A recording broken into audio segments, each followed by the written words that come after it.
Fuentes and Mitchell Englander. We will begin this meeting with general public comment, so we'll take care of that out front. So we will ask Mr. William Kuzman to come to the podium and speak for 1 minute. Good evening, gentlemen. Thank you for hearing me today on this non-agenda item. I wish to speak to last week's Planning and Land Use Committee meeting where the chairman combined items 5, 6, and 7, the hardship exemption cases as a result of the ICO ordinance, and the council rules do not allow you to combine agenda items. I did not know I was speaking to 6 and 7 when I was only speaking to number 5, and I had speaker cards in on all 3. Now, while the district attorney has found that this is not a Brown Act violation, it is a council rule violation. I don't know what the vote was yesterday by city council on those items, but they are subject to being overturned because of the violation of council rules. I request that in the future you not combine items because each item there was different and there were different speakers for each item and they might have been saying different things about each one. Only Councilman Rue got to speak to all 3 at once and got what you were trying to do when you combined them. But he's smarter than the rest of us. Thank you so much. Mr. Clerk, we want to go to item number 8. Sure. Councilman, number 8 is Mr. LeGrand's weekly report. Good afternoon, Councilmember. No report today. Thank you. So we'll receive and file without objection. We want to consider items 2, 3, and 6 together. Mr. Clerk, can you read those into the record? Okay, the numbers were 2, 3, and 6. And 6. Sure. Item 2, Councilman, is a CAO report to execute 25 on-call contracts for urban design and planning consultants for planning and economic analysis and outreach services. Item 3 is a zone change for 12 for a small lot subdivision and 12 single-family homes in CD3. And item 6. Councilman, is a hardship exemption for the property located at 3118 Granville Avenue in CD11. Thank you. We have no speaker cards on this item, so yes, sir. So are you saying that there are no speaker cards for any of these 3 items? No, there's no. Okay, so just to clarify, so what you're doing is you're moving all 3 of these items by consent? Yes. Okay. Excellent. So without objection? Very good. So ordered. All right. Item 1, Mr. Clerk. Sure. Item 1, Councilman, is a report from the Planning Commission. This is a general plan amendment to the Granada Hills Community Plan, as well as 3 proposed ordinances relating to a K district and an RFA, and also as it relates to the boundaries of the Granada Hills Specific Plan in CD12. Excellent. Good afternoon, council members. My name is Connie Polini-Tipton, Senior City Planner with the Department of City Planning, and I'm very pleased to introduce the Granada Hills Community Plan update for your consideration today. Before I do so, I'd like to introduce the project team members. We have Priya Mahendale here as the project planner. We also have Anna Vidal, who was the former project planner, and they're all sitting up in the front row for those of you in the back of the room. We also have and I must say about Anna, she led most of this plan's effort through this 7 to 8 year process. So we do want to acknowledge her contribution to this. Can y'all wave? Don't be ashamed. Go ahead. Anna, thank you. We also have, yes, very beloved by the community members. We have Laura Krawczyk, who joined the department this summer and has been helping on the adoption process. I'd also like to acknowledge Principal Planner Craig Weber, who is here. He was here standing, who is leading the Community Plan Update Program. We also would... Louder? I will be louder, thank you. We also have our City Attorney, Catherine Phelan, who has been assisting us on review of the Community Plan Update, EIR. And as well as, I didn't see them here, but our system staff, we want to give a shout out to them who they help us implement our community plan recommendations. So we want to recognize their technical contribution to our plan update as well. So all of us have been waiting and much anticipating this community plan update. This is the second plan that we are bringing forward this year behind the Sylmar plan, which we brought to your for your consideration and adoption in June. And so we are now, as you may recall, in 2007, the department embarked on the update of a third of the community plans in the city. And this was a very ambitious program that met with some delays. However, we are still working on community plans, and it's a very important process for us to continue maintenance and ongoing monitoring of these land use plans. So we will be bringing forward the West Adams plan and the San Pedro plan within the next several months.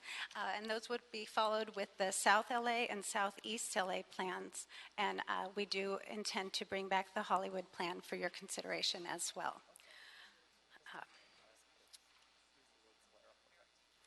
So as I mentioned, all of these plans allow us to integrate the latest thinking in mobility, health, and housing policies into our plans, and these are consistent with the city's adopted policies.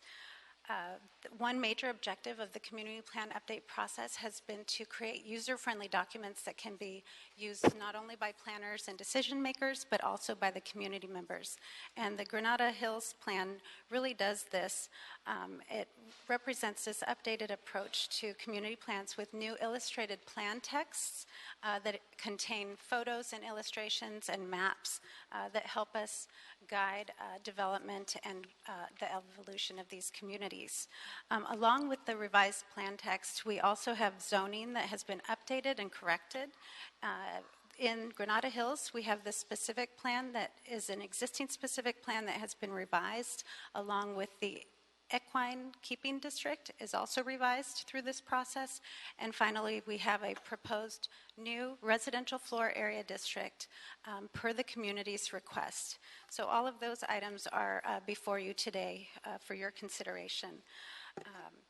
The city's goals to accommodate anticipated growth are met with the Granada Hills Community Plan. This is consistent with overall objectives. But the plan does reduce capacity as compared to the existing plan. It's an important note. And these updates reflect the demographic trends in the community, as well as policy considerations to protect natural resources such as the hillsides. So with no further ado, I'd like to just remind everyone that these plans are really the North Valley plans are about conserving and maintaining the quality of life in the community, and I'd like to invite Priya Mahendale up to give you a little more detail on what the plans have as their plan features. Thank you.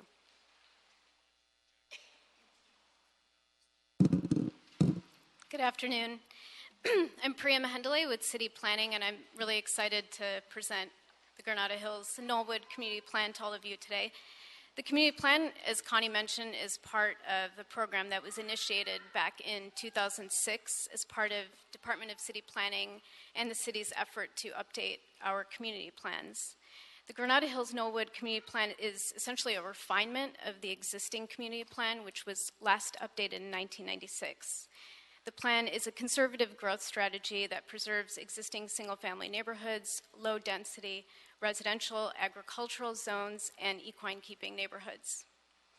It directs the modest population growth to the multifamily residential areas that are near the commercial corridors, such as Chatsworth Street, and maintains the current distribution of land uses.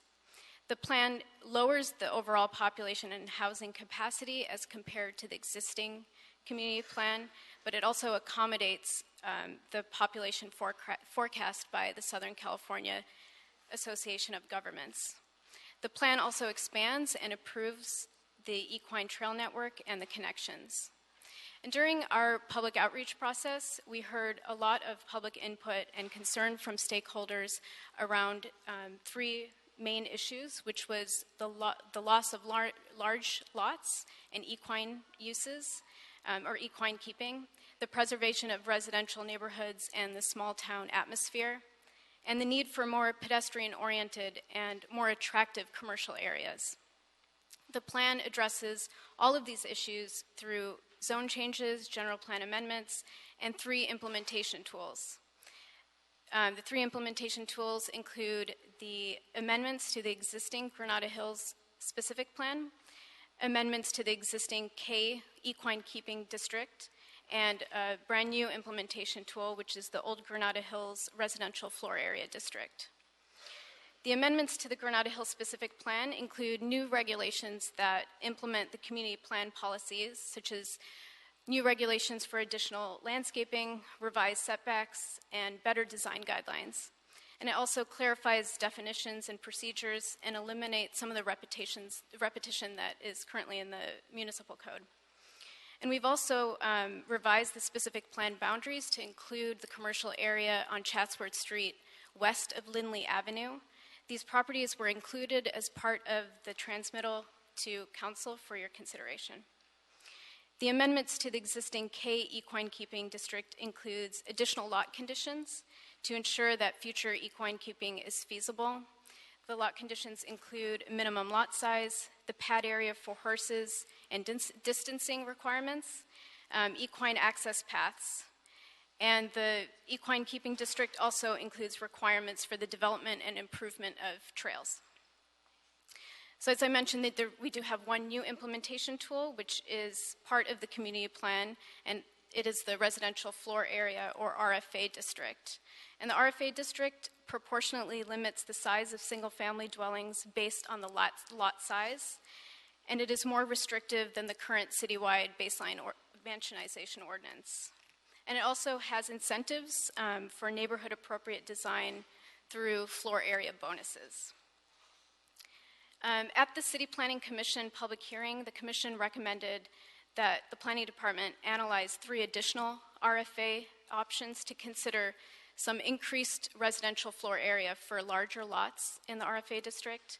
We did analyze the 3 alternatives per the Commission's direction and found that the larger lots in the RFA district had houses with smaller RFAs than houses on smaller lots. Therefore, the alternatives would result in houses that are more than twice as large as the existing average on the larger lots. And this excludes potential design bonuses. And it would not address the community's concern of preserving the scale and character of the single-family residential neighborhood. Therefore, after thoughtful consideration, the additional analysis shows that the proposed RFA most adequately preserves the scale and character of this neighborhood, and it also allows for additional residential floor area bonuses through the context-sensitive design, and it also allows for some residential floor area exemptions. We did complete an environmental impact report for this plan. The draft EIR was published in October 2012, and we released a final EIR a few weeks ago on October 2nd. The EIR disclosed the potential impacts, most of which would be focused in those areas where growth is being redirected, and also many of the impacts are temporary because they're construction related.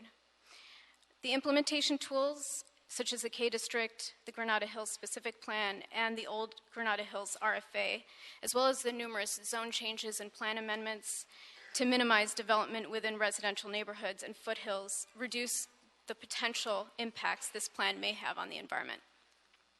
Overall, the Granada Hills Nolwood Community Plan reflects the goals and aspirations of the community, meets local, state, and regional policies for sustainable land use planning, and provides guidelines for design of new development. Thanks. And we're available for questions if anyone has any. Thank you. Questions, members? Excellent. We have several speaker cards. Thank you all so much for your work and your presentation. We have several speaker cards on this, so we ask folks to line up at the podium in the order that you're called, and you'll have 1 minute each to speak. We'll begin with Jeannie Plum, Robert Castle, and John Seletos.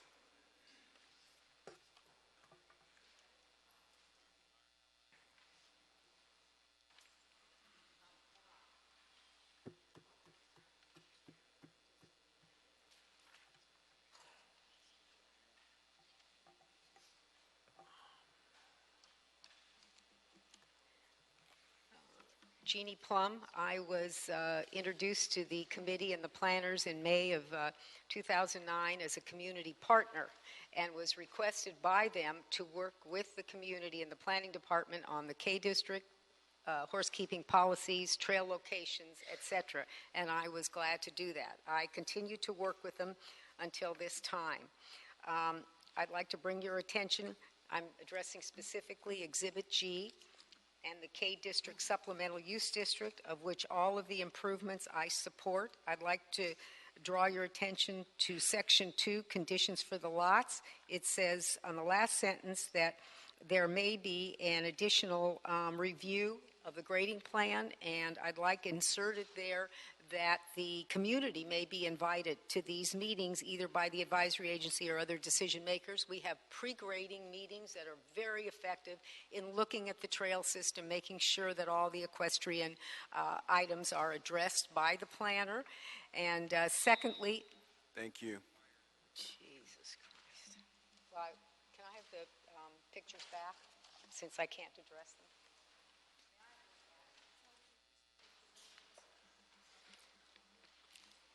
Hello, I'm Bob Castle. I'm a member of the Old Granada Hills Residents Group and a 50-year resident of Granada Hills.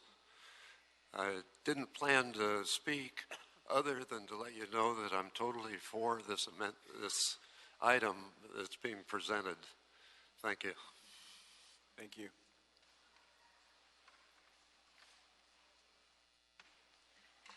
Hello, I'm John Salitos. I'm also with the Old Granada Hills Residents Group. I'd like to speak on behalf and support of the planning and land use, the community plan that's been brought forth. We appreciate the time that the city has done in putting this together that'll help to maintain our community. We appreciate the interim control ordinance that's been put in place, the baseline mansionization ordinance, and now with the implementation of this, this will allow for a community that will help conserve and maintain our community for many generations to come. So thank you very much for the time and the effort that's been put forth. Thank you so much. We have Robert Bakke, Eric Mansker, and Molly Macdonald. And staff, is there something we can do about the microphone? Just kick it up a little bit because we can't hear people.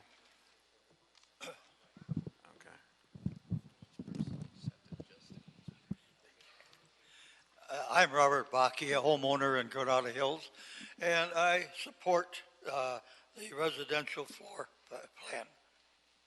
Thank you. Thank you.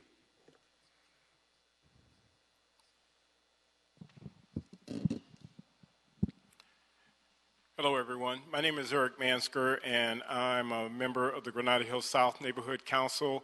I'm also a member of the Granada Hills, Old Granada Hills Residents Group, and I support this community plan ordinance.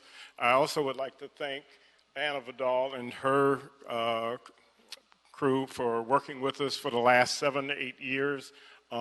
We've had a number of meetings in which we have worked out what I believe is probably the best plan available for the Granada Hills, all of Granada Hills Nolwood community plan. And I would like to tell this organization that I really do support this, and I hope they leave it as is, including the RFA. Thank you. My name is Molly Macdonald. I'm a almost 40-year resident of the Old Granada Hills. I just want to say I support the plan, and I want to thank the planning department for all their help and their hard work, and also Council District 12. And I'm one of those homeowners that's had 2 huge McMansions built across the street from me on one lot, and one next door to me. So this is what we're trying to prevent, all this overcrowding. Thank you for your time. Thank you. We have Terry Bouvet, Dave Bouvet, Jill Tovey, and Hagob Jack Nalbandian.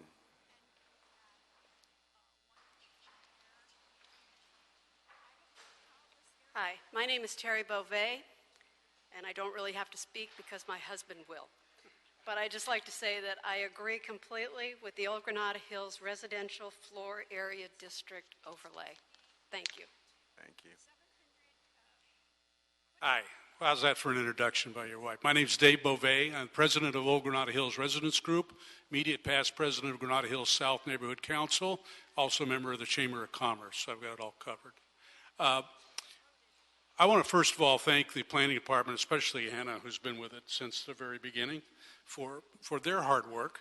Also our council member Mitch Englander and his staff at CD12, and I want to single out Hannah, who's sitting in the back there, for some kudos. This plan has the support of all the major organizations in Granada Hills, the neighborhood councils, Chamber of Commerce, the neighborhood homeowners associations.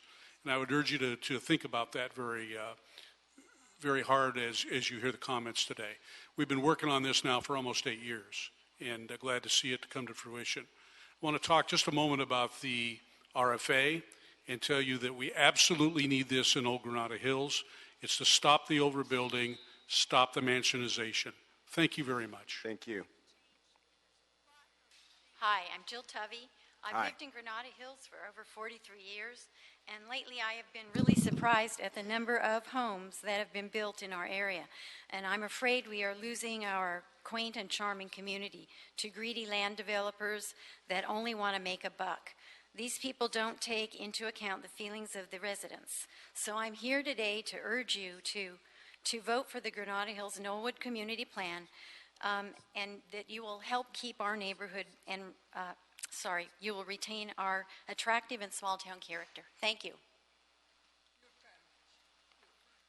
My name is Jack Nalbandian. I've lived in Granada Hills for over 30 years, and I'm a property owner of several properties.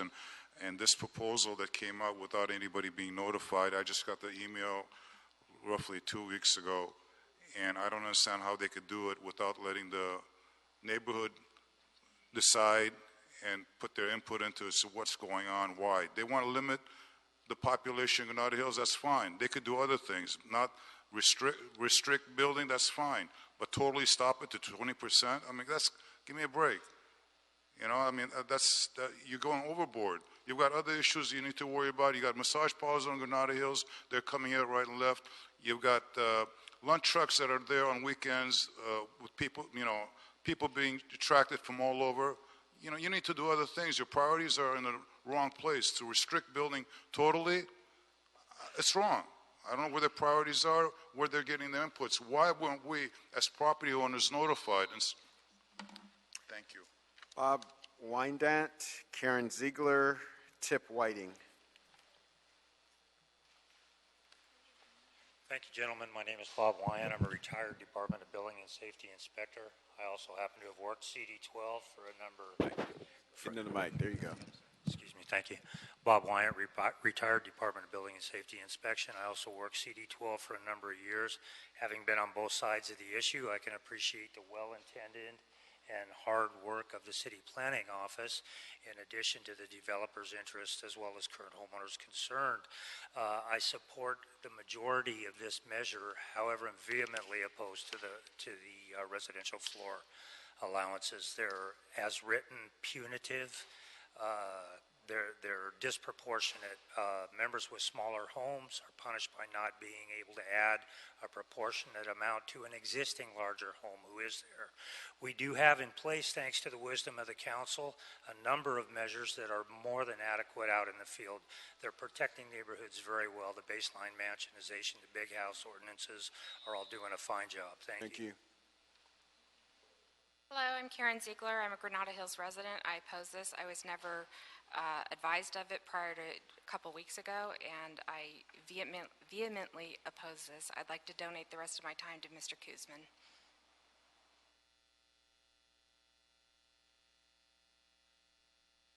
Tip Whiting. I'm a resident. I am opposed to the RFA ordinance for Old Granada Hills. The lots were zoned by the City of Los Angeles Planning Department in the golden era of Los Angeles years ago by brilliant visionaries and true architects of the city, proven by the neighborhood of Old Granada Hills itself as a shining example on its own merit. No zoning changes needed. This ordinance will also lower the city's revenue as taxes charged on square footage. I can't see that as good for this area, as the city will receive less money to care for the sidewalks and beautiful trees, etc. I don't think other neighborhoods would like to be footing the bill for the upkeep of the old Granada Hills neighborhood. Rezoning the area will provide less housing, and what this city really needs is more houses. Also, the infrastructure was planned for. The 118 freeway has the off-ramps already in at White Oak, but they've never been finalized and developed. And I would really rather drive that way. Thank you. Thank you. Daising Chen, Patricia Pasco, Mrs. Suzanne Wiener Zada.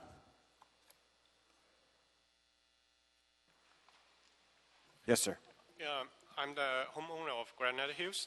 I just know about this 2 weeks ago, and I have never been informed.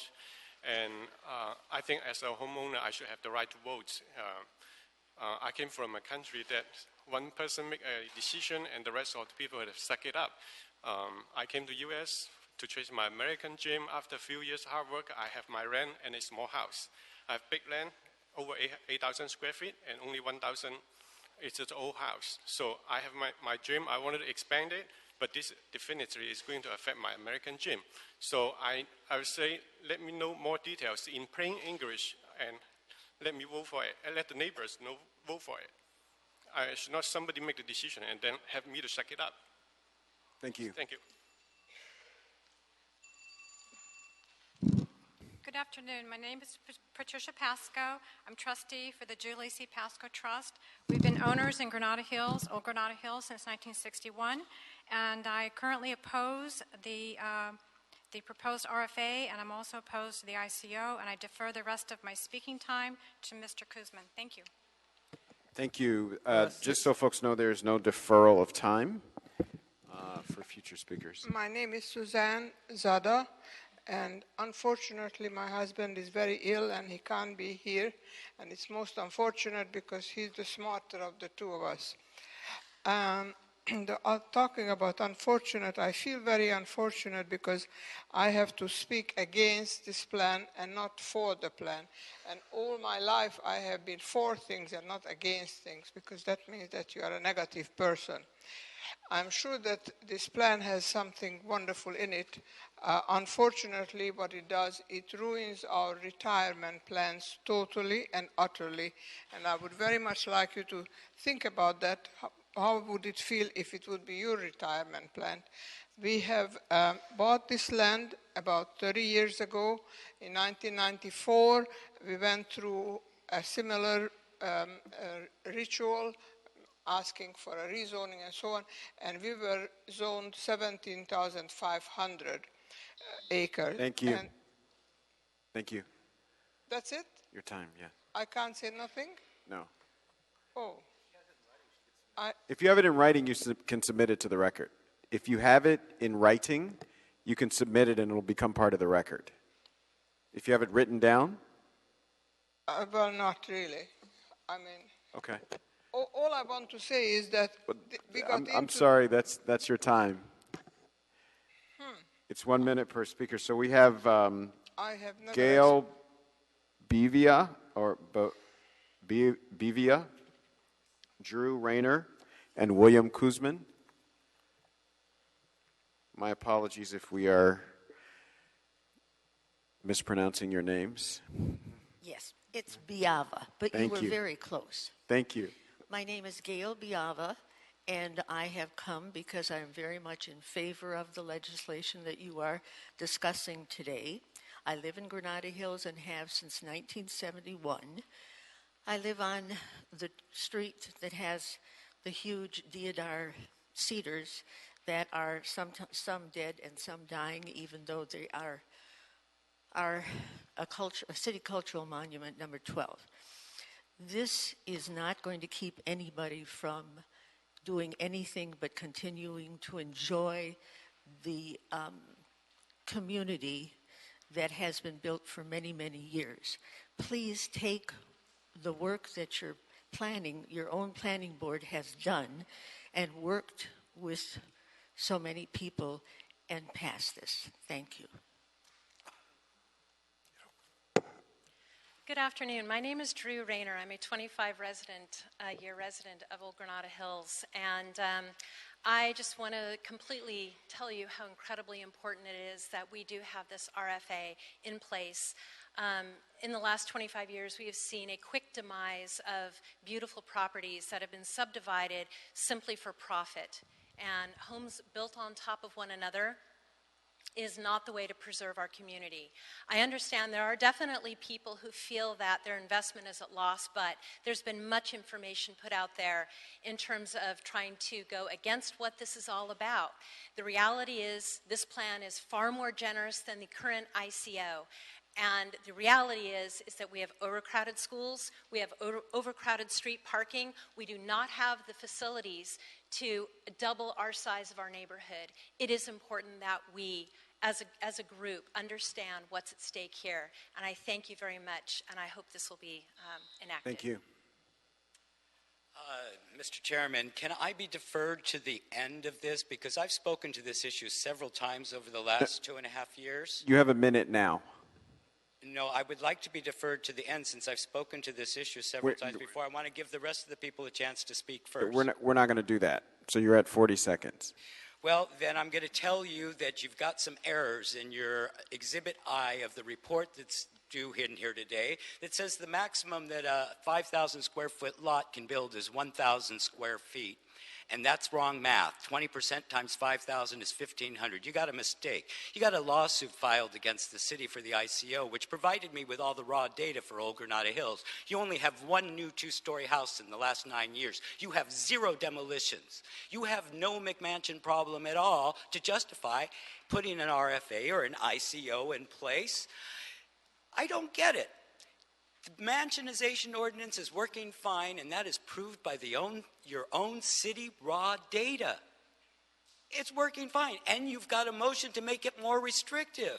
Why Thank would you you so solve much. a problem that doesn't exist? We have Marion Saletos, Rue Weathers, and Cheryl Mann. Hi, my name is Marion Salitos, and I've been a homeowner in Granada Hills for over 30 years. I just want to say I'm here to support this plan and the RFA, and I want to thank the committee for all the work that they've done and taking the input from the community. And I love living in Granada Hills, and I want to keep it the way it is for many years. Thank you. Thank you. Hello, my name is Cheryl Mann. Thank you for this. I've been a Maria Fisk groupie for 20 years. She is the sustaining energy that brought us to this chamber. These land use policies and amendments determine the quality of life for 69,000 residents. It's been argued, debated, compromised over thousands of written and rewritten hours. I'm grateful for the Granada Hills residents and the planning department who've gone the distance with us. Ironically, there is some building I would like to put on my property, but I can't because I do recognize the greater good for the future. We have compromised our planet for our future kids, for our future. And I am in favor of this plan, and I hope you are too. Thank you very much. Thank you. I'm Rue Weathers, and just wanted to speak on behalf of first-time owners. I know that over 70% of my neighbors are seniors, and I bought a house that's only 800 square feet, and I have only 1 bathroom, 1 bedroom, and in the future, if I want to add to my house, have a nursery, and my 82 grandmother who's in a wheelchair wants to move in, I want to be able to expand my house and let them live with me and have an ADA compliant bathroom for her to be able to come in and out of her, my future dream home. Sure. So I just wanted to be here to make sure that I'll be able to get permits and be allowed to expand my small home. Thank you. Richard Fisk, Helen Raynor, Haspender Manku. Good afternoon. I'm a director on the Granada Hills Chamber of Commerce and a director on the Old Granada Hills Residents Group. I am also the publisher and editor of our monthly newsletter. I've been doing it for about 12 years. In this newsletter, we put in all the current information regarding meetings and agendas and articles pertaining to local information, including the community plan. In the last 8 years, we put articles in there and notifications over 26 times, and it comes out monthly. It goes to 1,400 addresses, 1,200 of which are in the Old Granada Hills area. So I strongly support this community plan, and I hope you do too. We also pass out flyers, so it's really a misinformation to say that it's just sprung on us just 2 weeks ago. Thank you. Thank you. Hello, my name is Holland Raynor. I have lived in Granada Hills for 16 years, and in fact, I'm only 16 years old.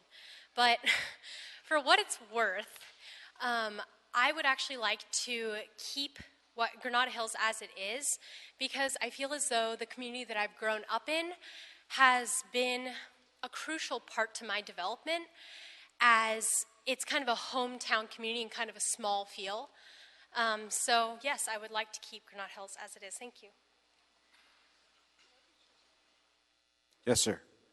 Hi, my name is Haspinder Manku, and I'm a property owner that bought this house with 5 people in the family, small, built 3-bedroom house, but with the intention of doing additions so I can accommodate my family, but was never informed about the RFA, and I thought this is a democratic country.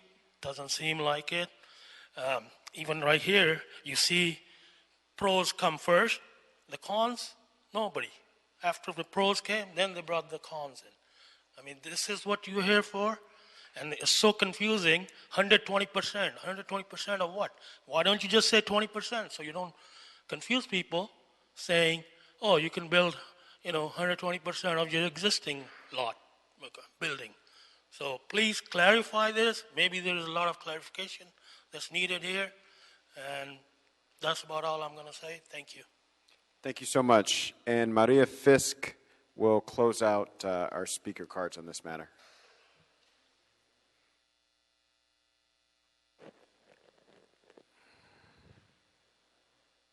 Good afternoon. Maria Fisk, 35-year resident of Old Granada Hills. Thank you for the opportunity. I just want to let you know I strongly support this RFA in Old Granada Hills. There's been a lot of confusion, a lot of rumors circulated about what this is about. The ICO is completely different. It will be moot after the RFA is in place. We have a generous between 2,700 to 3,800 square feet on homes that will be allowed on most of the lots in Old Granada Hills. By no means is that onerous. We are here to support your efforts. Thank you, planning, for all the long, hard work you've done, all the outreach starting in 2007. Every house received mailers on 2 separate occasions about this issue. I am sorry that some people chose not to attend these hearings. They would learn more if they would. We can't drag people to hearings. We'd like to let you know that our community is very special. What we have before us here will support the general plan, the community plan, the small town feel. Thank you so much. Thank you so much, speakers. So now we'll have time for members to comment, and I'll call on Mr. Cedillo or Fuentes first to see if you have any comments. If not, we'll hear from Councilmember Englander. Great, thank you very much. First of all, this is a long, long time in coming, and I want to thank the extensive work that the city family and staff has done working with a phenomenal community. I mean, this community has been so engaged, not just at the beginning of this process, but throughout this process. So many different stakeholders, lifelong residents, people who have spent generations, all the way up to Holly coming up here at 16 years old. Thanks for coming, Holly. A good friend, got to shadow for a day. All of your involvement, from the Old Granada Hills group to the Chambers of Commerce to the neighborhood councils. I couldn't go anywhere for years, not a grocery store or gas station, nowhere near a restaurant, would somebody not stop me. Somebody would always stop me to talk about the plan. And I got to tell you, I love it when a plan comes together, because that's really what's happened here, is this has been a community effort. And I want to thank First and foremost, my staff, Hannah Lee, who has really been tremendous in sitting down time and time again, hours on end, to meet with every stakeholder who has been wanting to meet as well. And so I've participated, obviously, directly in many of those conversations and meetings.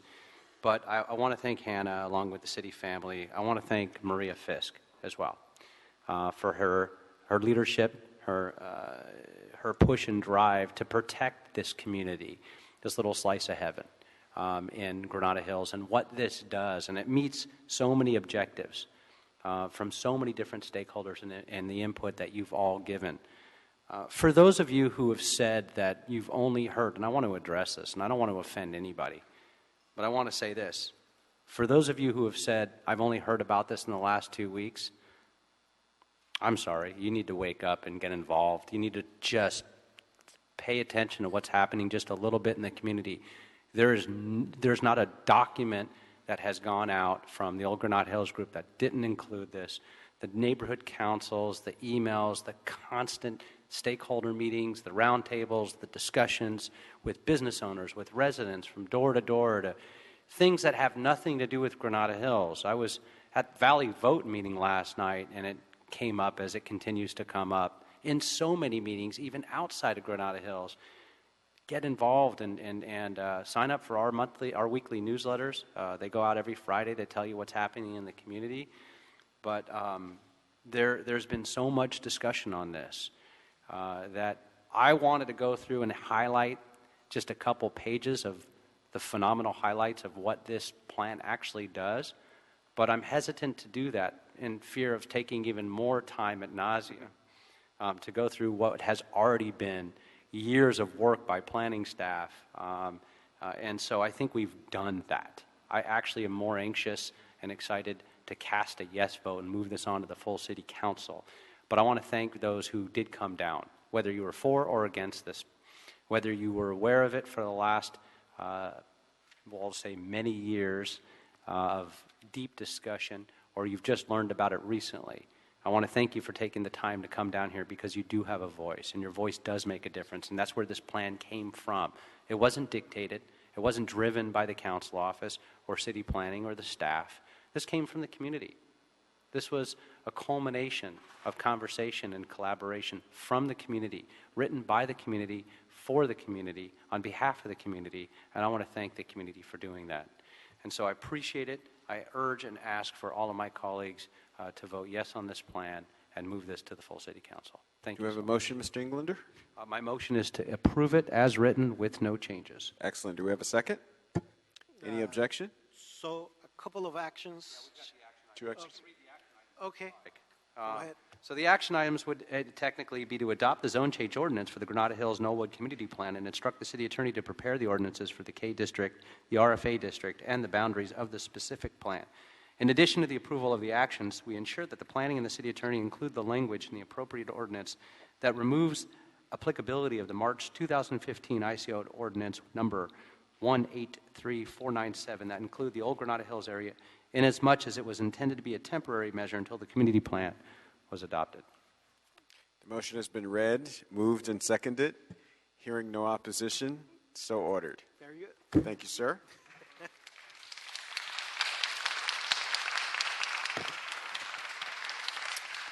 All right, Mr. Clerk, item 4, could you please read it into the record? Sure. And just to clarify, Councilman, for item 6 on the hardship exemption, I've been asked that you read into the record that the hardship exemption is being granted. For item number 6, the hardship exemption application for Granville Avenue is being accepted. Yes. Thank you. Okay, so going back to item 1, Councilman, staff is indicating, planning staff is indicating that the community plan action was not read into the record.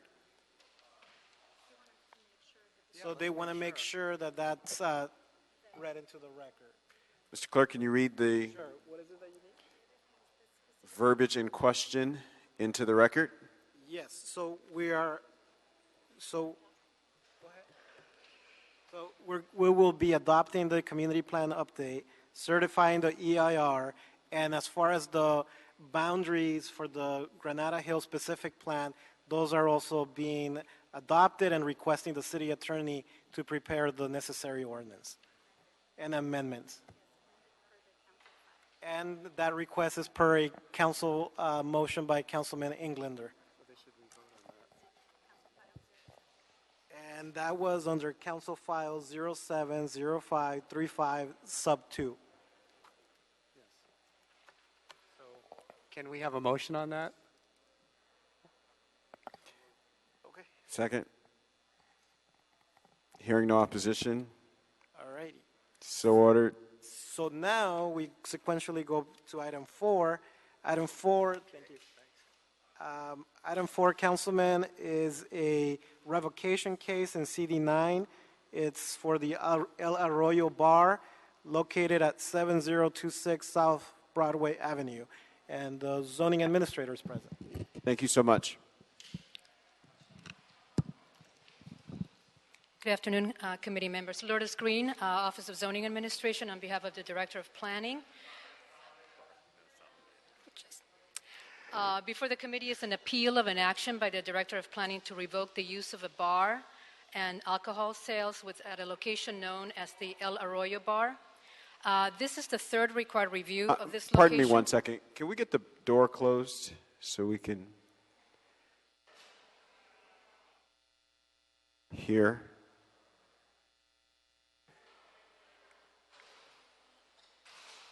Thank you. Proceed. Again, for the record, Lourdes Green, I'm going to give a little overview on the revocation, and I will be followed by LAPD officers who will be part of the staff presentation. Again, just noting, this is the third required review of this location regarding the compliance with the corrective conditions, which were part of a nuisance abatement procedure that began in 2009.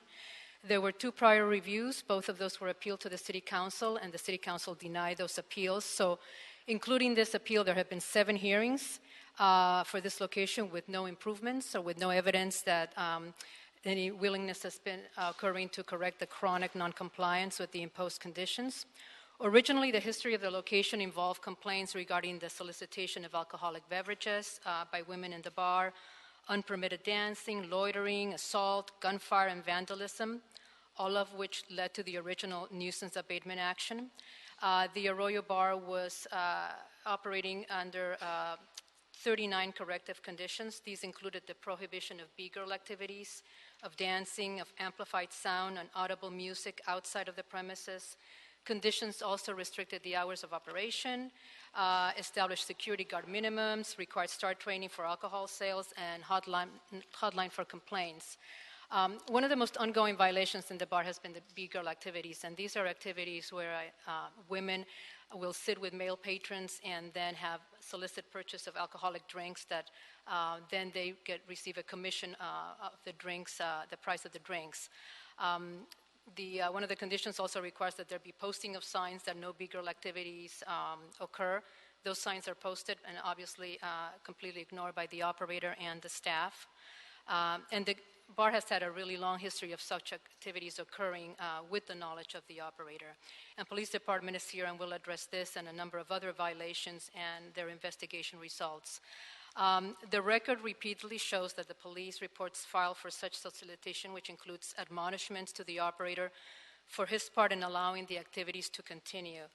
Not only has the police identified all of these violations, but also the state's Department Alcoholic of Beverage Control, ABC, has taken disciplinary action against El Arroyo Bar based on the B-girl solicitations. In fact, they actually revoked the alcohol license effective December 2014, but what they did is they stayed the revocation for 3 years under the guarantee that there would not be any other actions that violate any of the conditions or any other operational standards. So for now, they still retain the alcohol license.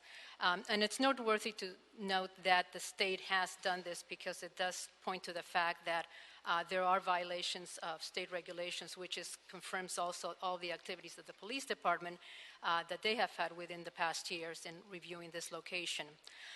There are also violations of hours of operation. The bar is required to close at 11 during the week and 12 midnight during the weekends. They are consistently open till 2 a.m. Dancing, which is prohibited, continues. The bar has 2 tables that are bolted down to prevent a dance floor from being created. However, there is plenty of room for dancing, and despite signs to the effect that no dancing is supposed to occur, this does happen on a frequent basis. Music is audible as verified by LAPD from outside, which is also a violation of a condition. There's a jukebox which has been rigged to provide amplified sound by modifications to the jukebox sound system, also a violation. Security guards are usually 2 during the week and 3 during the weekend. They are constantly understaffed. Again, a number of other conditions that LAPD will indicate related to this. Violations continue as late as 11 days ago. The third review, which was required to be filed, was not filed by the operator, but initiated by the city. And any claims to compliance with conditions are really related to the posting of signs and so on, but nothing with the operational conditions. So it is really evident that despite all these admonishments, the ABC action and so on, there has been no significant effort to correct violations. The business continues as usual. And so we do recommend that you deny the appeal and that you sustain the revocation of the use as a bar with the alcohol sales. And I would at this point just ask that if you listen to LAPD, who will follow up with their specific site inspections. Thank you. We have testimony from the Los Angeles Police Department. Good afternoon. My name is Detective Dana Harris. Because I'm so tall. Again, my name is Detective Dana Harris, and I'm the supervisor in charge of the Detective Support and Vice Division Citywide Nuisance Abatement Program. The El Arroyo Bar has been a comprehensive and extensive investigation. There have been open nuisance abatements conditions for the past 6 years. In that time, calls for service have ranged from assault with a deadly weapon, shooting in progress, and a host of other alcohol, beverage, and control violations, as well as nuisance violations. Our mission here at the Los Angeles Police Department Nuisance Abatement Program is specifically to investigate any ongoing nuisance abatement activity involving in unreasonable, unwarranted, and unlawful acts allowed by the property owner who is unwilling or unable to voluntarily cooperate with the city and solve the problem. These problems have continued to negatively impact and disturb a number of citizens who reside, visit, or conduct business near the El Arroyo Bar. My primary responsibility with the investigators is to mitigate that nuisance activity attributed to that business and property in a fair and impartial manner. Basically, our job is to make contact with those property owners and be impartial with them and afford them every opportunity to bring their business in line with the rest of the city. In my 27 years of working as a law enforcement officer, 16 as a supervisor, I've rarely seen anything like this at the El Arroyo Bar. Thank you. Thank you. Do we have testimony from CD9? No? Yes? May LAPD is done. Okay, so we're hearing from the appellant. I think that's an LAPD officer, so once he's done, we should hear from the appellant. Okay. Sir. Good afternoon. I'm Officer Sanchez. I'm currently assigned to the Newton Area Vice Squad. I've been a police officer for 10 years. I've worked Newton Division for 8 years. I've been assigned to Vice for over 4 years. On March 6, 2009, the zoning administrator, as she stated, determined the operation of the El Arroyo was a public nuisance and imposed corrective conditions. Since these conditions have been implemented, the Vice Squad alone has spent countless hours and documented over 50 violations of state and local law. These violations were observed during undercover operations, upfront arrests, citations, complaint applications, radio calls, and patrol officer surveillance. The owners-operators of the El Arroyo have refused to abide by their conditions and continue to operate in a manner that is not only in violation of local and state laws, but most importantly, creates an unnecessary nuisance to the local community. Even after the El Arroyo's plan approval dated June 30th of this year, when Mr. Morales was present, we conducted 2 additional undercover operations where the same issues were ongoing. There was inadequate security, loud music heard from outside the bar, unpermitted dancing, illegal solicitation of alcoholic beverages, numerous patrons loitering in front of the bar and on the sidewalk causing unreasonable and unnecessary noise. I've submitted 2 completed complaint applications for filing consideration for the record documenting the ongoing violations of their city-imposed conditions and bar girl activity. These conditions that have been imposed by the city were necessary due to the illegal activities occurring in and around the bar. The owners-operators have simply chosen not to abide by their land use conditions that has caused a significant strain on police resources. I have personally been involved in operations at the El Arroyo Bar since 2012. I have worked the location as an undercover investigator, conducted enforcement, and also have spoken to the local community as to how the El Arroyo affects their day-to-day lives. I have personally been present when the conditions have been explained by the LAPD in Spanish and in great detail to Mr. Morales. Mr. Morales has stated that he fully understood his land use conditions and has been afforded more than enough time to ensure that he's operating in a responsible manner. The fact is that the owners and operators have been given over 6 years to abide by not only their city-imposed conditions, but also local and state law, and have failed to do so. More importantly, they have created an unnecessary strain on police resources and impacted the community to such a degree that community members have been forced to change their day-to-day lives. During the 6-year period, the California Department of Alcoholic Beverage Control has found the El Arroyo to be out of compliance with their liquor license and imposed a 40-day suspension on their license, revoking the location's authority to sell alcohol during that 40-day period. The Department of Insurance has also cited the owners and operators for failing to secure workers' compensation insurance. And as I stated, the LAPD has documented over 50 violations to date. Most importantly, I've reached out to the local community who have been most affected during this time. Upon talking with local community members, they share similar stories of witnessing drinking in public drunkenness and intoxication, vomiting, public urination and urinating on their lawns and properties, violence and threats of violence, fighting, illegal parking, loitering, and loud music. These are houses and apartments of working-class families, and many of them who house children. Their property sits directly behind the El Arroyo Bar, and the bar has a direct impact on their quality of life as their children are exposed to this type of behavior.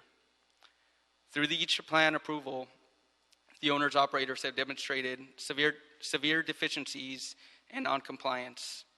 Because of nuisance activities surrounding the bar, during each plan approval, the zoning administrator would impose additional conditions in an attempt to prevent these nuisance activities from continuing.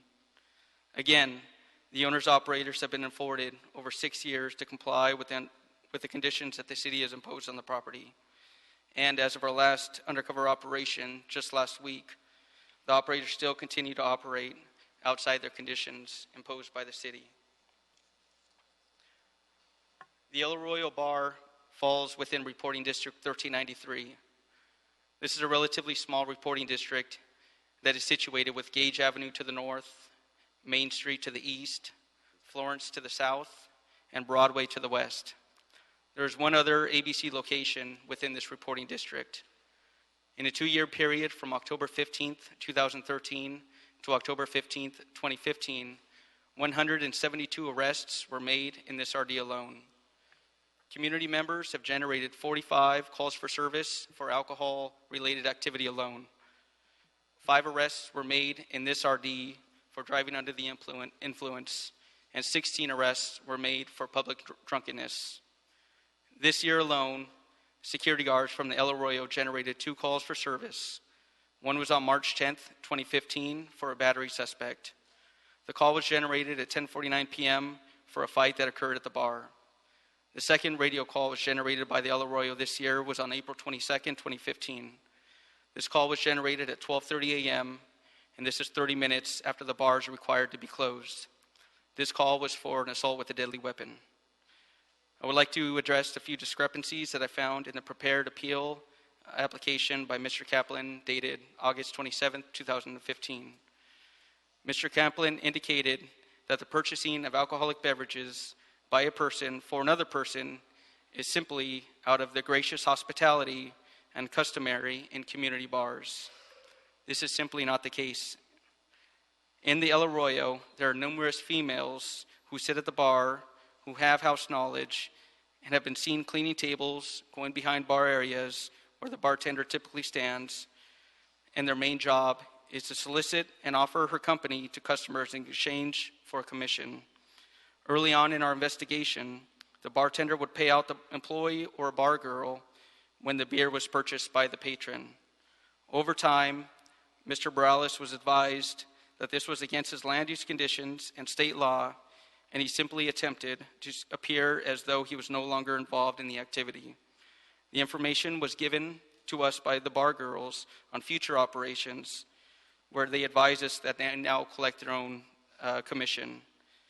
Mr. Morales then allowed these bar girls to continue their activities inside of the bar, even after officers advised him that the bar girl activity is illegal and identified the girls working there as bar girls. This is not simply out of hospitality. It's a commercialized activity that leads to excessive and dangerous service of alcohol to patrons. The bar girl makes commission for each beer that's purchased for her and encourages other patrons to drink. This, in effect, causes the bar to generate more revenue and puts a commission in the bar girl's pocket. The bar girls work regular hours and specific days of the week. The security guards working at the El Arroyo have approached our undercover officers inside of the bar to let them know that they were calling additional girls when girls weren't available at the time. When they arrived, the girls were directed over to the undercover officers by the El Arroyo security guards. The bar owners and operators of the El Arroyo commonly stock a smaller beer, a 7-ounce beer, that are provided to the B-girls during the operations.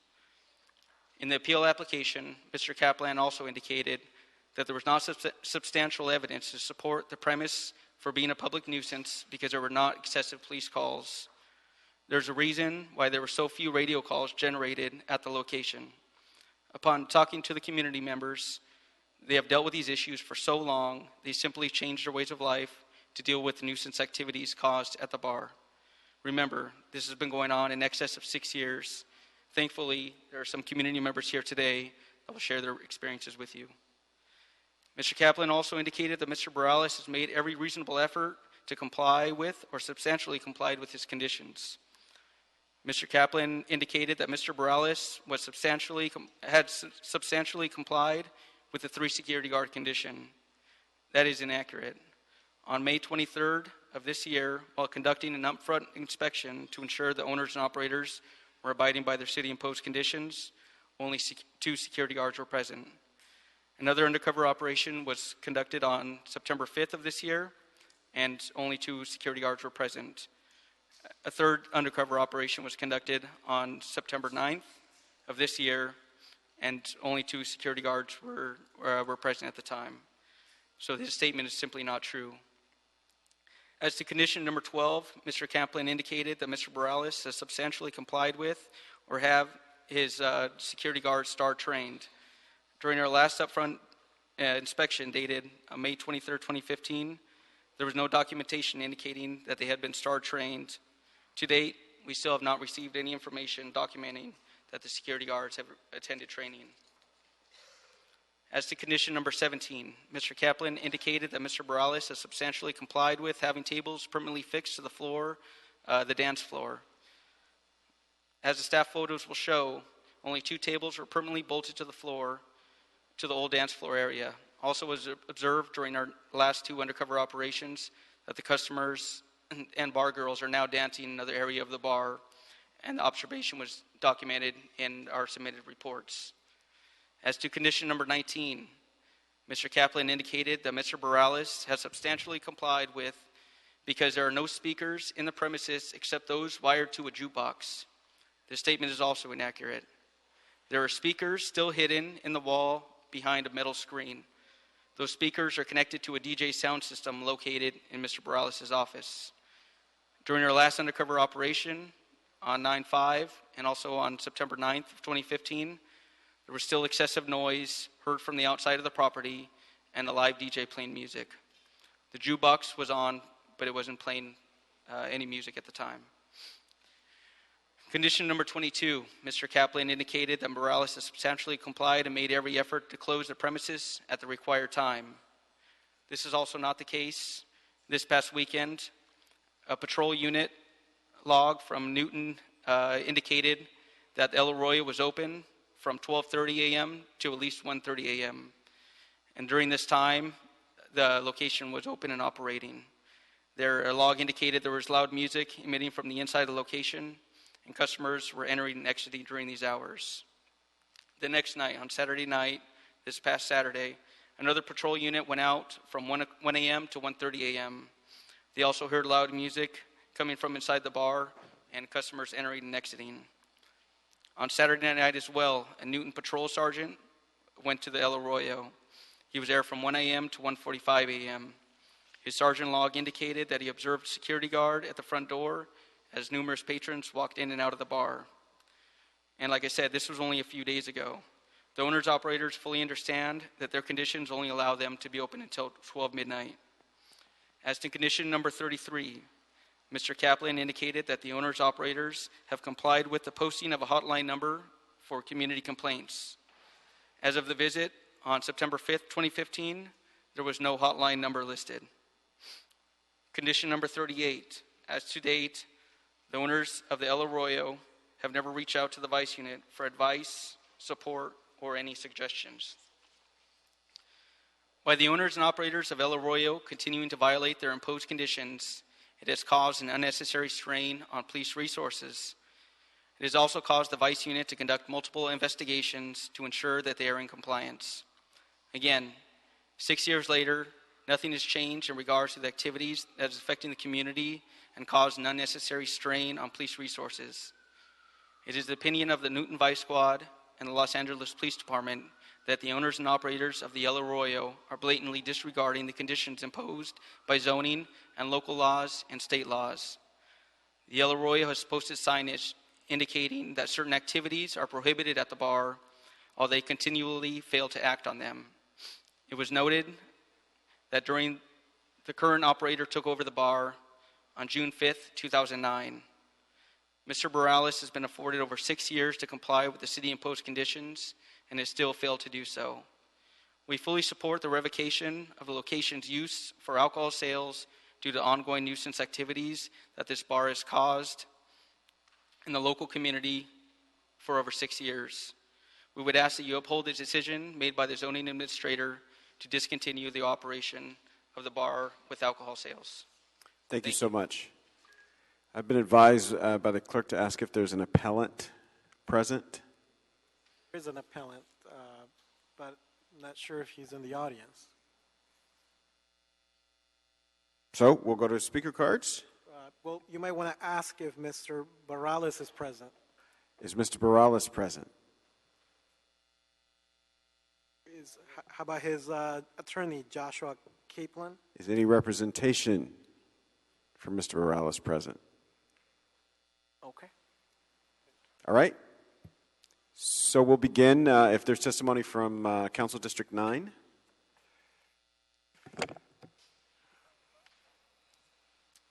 Good afternoon, members. Paloma Perez McAvoy from Council District 9. Here today to oppose the appeal to El Arroyo Bar. I will keep my comments very short since it looks like we don't have an appellant here today.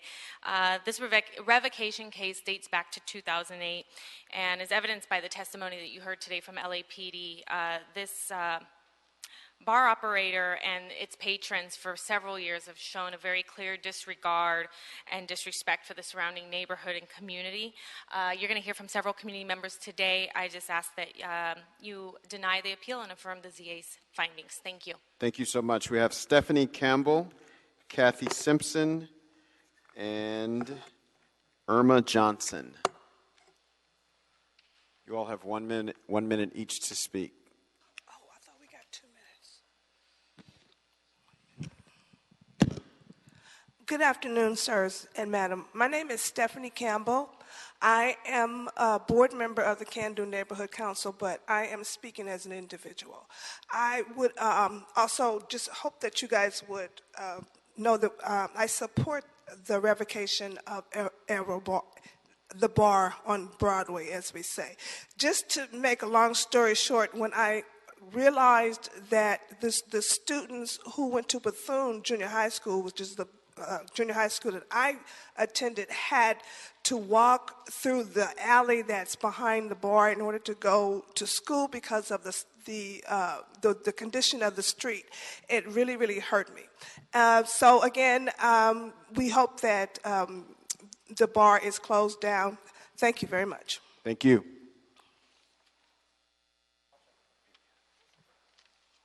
Good afternoon. My name is Kathy Simpson. I am a stakeholder in the Can-Do area, or Council District 9. I have come to ask you to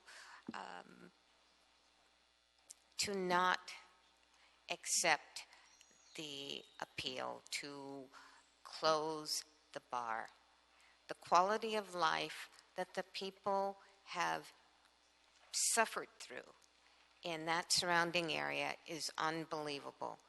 Children having to cross the street rather than use the right-of-way on the sidewalks because of the urinating and the vomiting and the cussing and the fighting and the shooting that has gone on. This has gone on too long. We have the right to feel safe in our communities, to feel that no one is going to take that away from us. And these people have not kept Thank you. the faith. Thank you.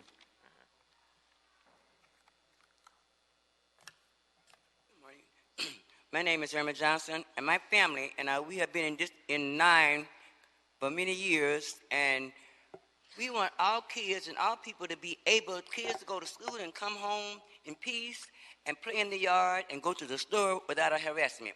So please do what you think is right, what we're asking you to do. Thank you. Thank you so much. We have Vicki Chapman and LaBrindis Jackson and Horace Penman.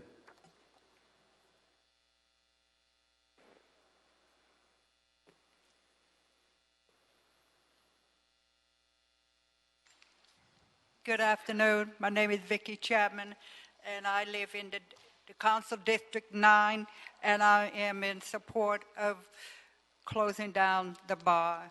Thank you. Thank you. Good afternoon. My name is LaBrindis Jackson, and I live in Council District 9, and I'm in support of closing down the bar. Thank you. Good afternoon. My name is Horace Penman, past president of Can-Do Community and Neighbors for 9th District Unity. For the last 40 years, I've been an activist in that community. A volunteer of the Community Police Advisory Board for 30 years. Another 30 years with the Los Angeles Fire Department as a volunteer through its communication service and its CERT program. I support Mr. Bareilles in discontinuance of that. We tried to engage this club for many, many years. The best we were able to do was get them to paint it up and make it real pretty. And as they did that, it looks like a base motel right now. But what I wanted to support is a discontinuance of it. We tried to engage them. We've not been able to get them to the table to talk. And so for all the reasons that Mr. Bareilles proposed, we support the discontinuance of it. Thank you. Thank you so much. Any discussion on this matter, members? Hearing none, I'll ask for a motion to deny the... If there's no opposition, we will move forward with that as the order. Thank you. Mr. Clerk, can you read in item number 5? Sure.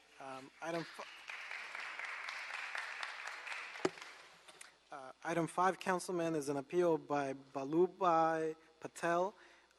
He's appealing the conditions that were imposed by the zoning administrator to modify the operation of Adams Garden Inn in CD10.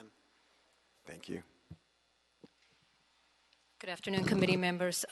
Lourdes Green again, Office of Zoning Administration. So this is an appeal of a first-time imposition of corrective conditions regarding a motel for which the nuisance procedures have been initiated under the Director of Planning's authority. This is a two-story motel, about 35 guest rooms. It's located on a corner of Adams Boulevard and Rimpau Boulevard, and it also has some frontage onto an alley at the rear. It has an open balcony on the second floor, which provides access to the guest rooms, but also makes some of the rooms viewable from the street. Problems that were identified that led to the initiation of the current abatement action related to criminal activity that included narcotics, prostitution, burglary, felony, parole warrant bookings, assault with a deadly weapon, battery, spousal abuse, drinking in public, and trespassing. Between 2003 and 2014, there have been 127 arrests and investigative reports for this location. As an example, in 2014, during a 9-month period, there were about 13 incidents at the motel related to arrests for sale of cocaine, for assault with deadly weapon, and unlawful possession of ammunition, as well as investigative reports taken regarding theft, burglary, trespassing, battery, and narcotics activity. Many of the investigations involve guests who were either offenders and or victims of the crimes, highlighting the lack of any viable security, on-site, and active monitoring of the motel. Between October 2011 and February 2015, there were 196 calls for service to the motel for such incidents as battery, disputes, trespassing, lewd conduct, robbery, narcotics activity, domestic violence, and intoxication. The motel has been under the same owner since the year 2000, but has had some different managers and or lessees. In 2005, the motel was identified as a gang hangout and a narcotics nuisance location by the police department and the city attorney's office. In 2007, due to the history of problems, the city attorney and the police met as part of a case conference with the motel owner to discuss all the nuisance activities and to recommend suggested conditions. The owner signed an acknowledgement of receipt of this information and conditions, but there really is no indication that there was a more formal action to impose the suggested conditions. In 2013, the city attorney reopened the case due to the continuation of problems. LAPD has testified to the many attempts it has made to meet with the owner since 2013, as well as to meetings it has had with various motel managers with no improvement evident in the operation of the motel. At the hearing on this matter, the community testified as well as submitted citizen declarations noting loitering, fighting, narcotics, and gang violence. Speakers at the hearing testified to witnessing drug selling or drug-taking activities visible from the balconies, to lewd activities in the alley, to concerns for safety of children who, according to testimony, have been offered drugs, and to the safety of young women who walk by the motel, and to other issues impacting neighbors, and a city arts center which is located across the alley, as well as a church which is located 1/2 block away from the motel. Neither at or after the hearing were there any proactive measures proposed by the motel operator. After the hearing, all that has been received from the operator were copies of motel registration cards, a copy of a contract with the recently hired security patrol service, and motel tenant declarations asserting no problems with the motel. So under this action before you, consistent with the city's position to impose corrective conditions on a first-time nuisance abatement review, there have been 31 conditions that have been imposed. Some reflect those that were suggested by the police and the city attorney originally in 2007. One of the conditions requires an on-site full-time security guard and not a patrol service, or a guard that lives at the motel or that is affiliated with the owner or works as a manager.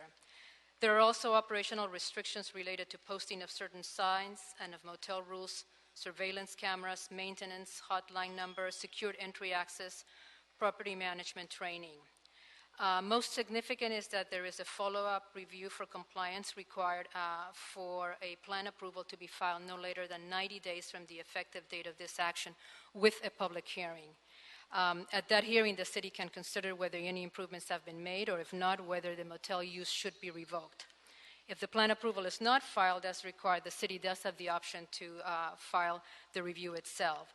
So with that, recommend that the appeal be denied, that the corrective conditions be imposed and reviewed under the required follow-up plan approval. And again, LAPD is also here to present part of their testimony regarding their investigations on the site. Thank you. Thank you. We have a representative for the appellant. Mr. Frank Weiser is here. You have 5 minutes to make your case to this committee. Good afternoon. Frank Weiser on behalf of the appellant and owner, Mr. Balabai Patel. First, I want to state from Mr. Patel, he is sympathetic to the concerns of the community. Whatever the past history was in this property going back, I think, to 2000, 2004, what we're concerned about is what's going on now at the property. I don't know if there's been any testimony as to when he actually bought the property or actually took over the property.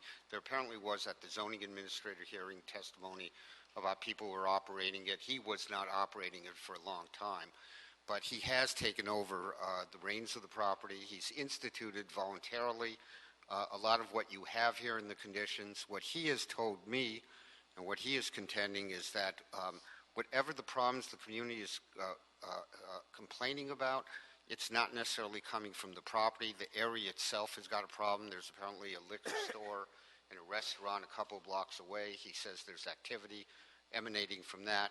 You have pictures. I submitted pictures this afternoon of the property. It's clearly gated, both on the back side, the front side. Nobody can get in. And because of that, I have a lot of concerns with the idea of a 24-hour security guard. He has a security service that comes day and night and makes a patrol. It's a former police officer, a gentleman by the name of Michael Calloway, who produces reports, I believe, on a daily basis. And so he has a self-patrol. But to have a 24-hour security guard, I know that this city, the city attorney's office, whenever it goes into court and asks a court for nuisance abatement procedures or injunctions under the Penal Code Section 11225, under the Health and Safety Narco Abatement Act, if a locked gate is placed at the property, I have not seen the city attorney's office ask for a 24-hour security guard. I've also seen in other cities where you have properties with a lot worse being alleged against this property, where they were not asked for 24-hour security guards, maybe 4 hours. I just settled a case up north. City attorney, police department sat down. We worked out a 4-hour security guard, but 24 hours is clearly prohibitive. So I would just ask the council to look at the committee to look at that. Number two, the conditions here, this may be an unpopular cause, but I think City of Los Angeles versus Patel, the case that I litigated in the U.S. Supreme Court that invalidated your own 4149 Fourth Amendment search ordinance as facially unconstitutional under the Fourth Amendment, clearly demonstrates that even unpopular causes have to comply, that city ordinances have to apply to the Constitution. The conditions here are facially unconstitutional. Putting aside any empirical a posteriori objections to how the motel is operating, facially, the conditions here about allowing the police to simply take videos, logs, and be able to inspect it without any kind of a warrant requirement, consent requirement, with also the fact that there can be misdemeanor implications if it's not complied with. That's exactly what City of Los Angeles versus Patel, the U.S. Supreme Court now instructs, is unconstitutional on its face, irrespective of the set of facts that may be presented to a court of law. So you need to look at those conditions. There's a condition here about, and Mr. Patel, by the way, does not sell videos or anything like that as far as I know. But you have a condition in here which, on a First Amendment ground, is vague. It defines not being able to sell certain videos that might be deemed obscene. I don't know what that means. He doesn't do it. It's not operating that way, but on a facial standpoint, a priori, legally, it's facially unconstitutional, I believe, under the First Amendment. So A lot of these conditions could be operated voluntarily. He has put in, I think you're going to hear testimony from guests. I also had statements here from tenants who have talked about the fact this is their housing of last resort. They're afraid that what the city is really trying to get at is eventually close this place down and displace them. That implicates rights over and above Mr. Patel under the Federal Fair Housing Act. So I think if you are going to set a certain amount of conditions here, it could have been worked out, but you simply can't just blatantly violate the Constitution or statutory federal civil rights. He's willing to still sit down and talk, but as it stands now, he is appealing the whole. Thank you so much. Thank you. Now we have testimony from representatives of the Los Angeles Police Department, Southwest Division. Anybody? Anybody? Yes.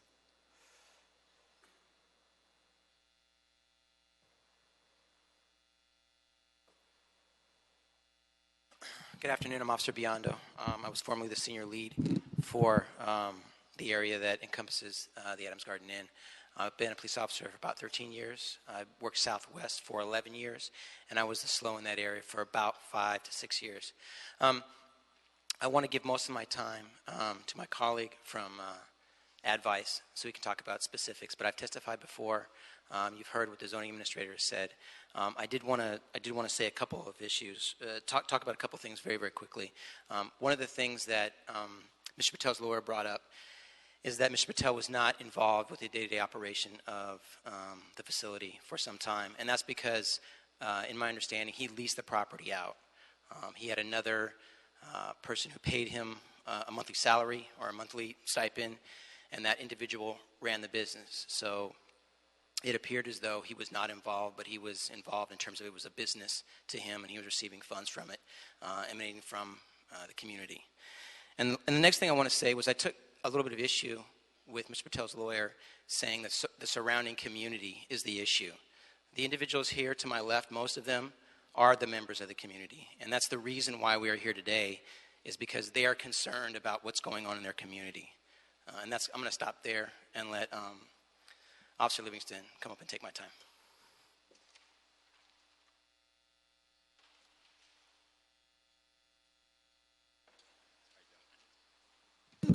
Hello, how you doing? I'm Officer Levinson. I'm assigned Detective Support Vice Division, Nuisance Abatement. I've been employed with the City of Los Angeles for 22 years. I've been assigned Southwest Division for 8 years in late 90s, early 90s, and also present 2000.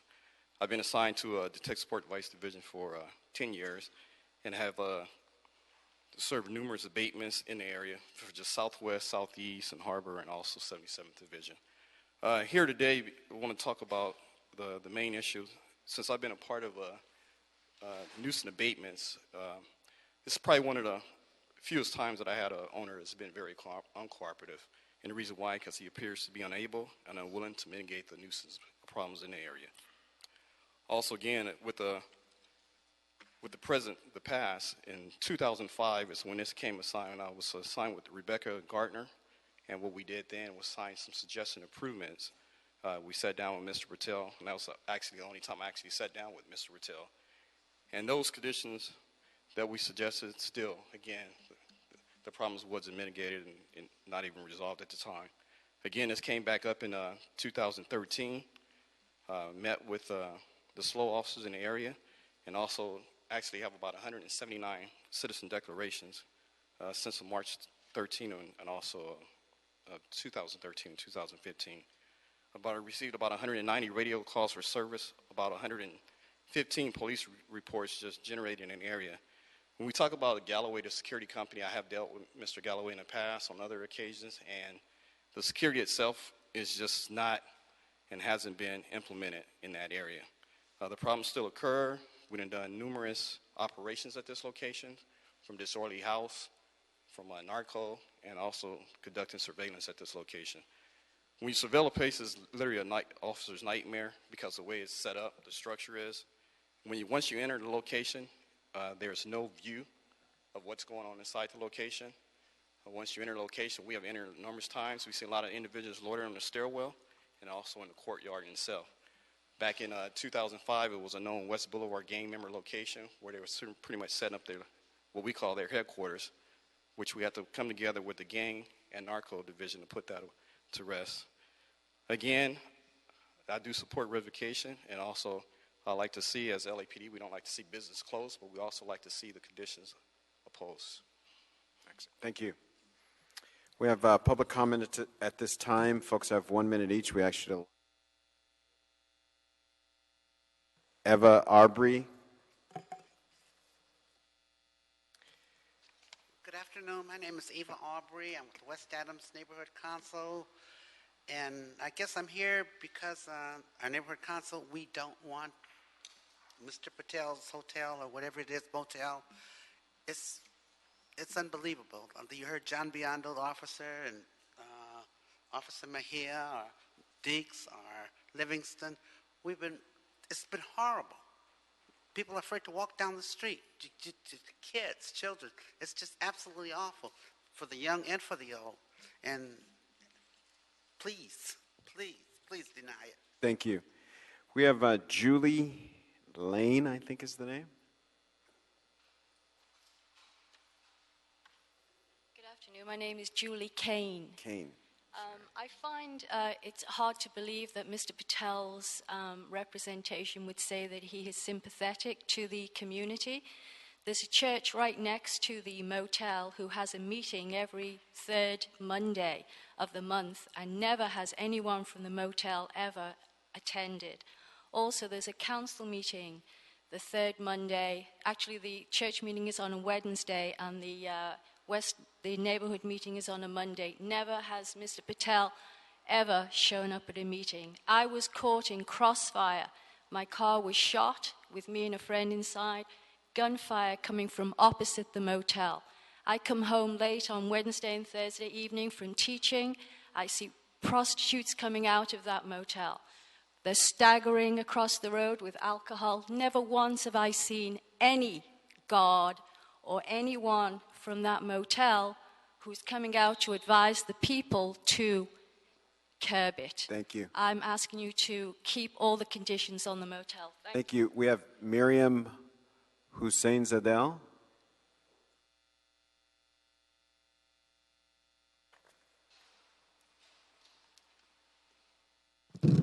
Hello. I am an employee of the William Grant Still Arts Center, and over the past 3 years of working there, actually only on a part-time basis, I have witnessed and have seen on hand numerous families come into the center, numerous people come to the center who are residents of the motel, asking for assistance. They live there due to affordability, but also report unsafe, unsanitary conditions, that they are not, lack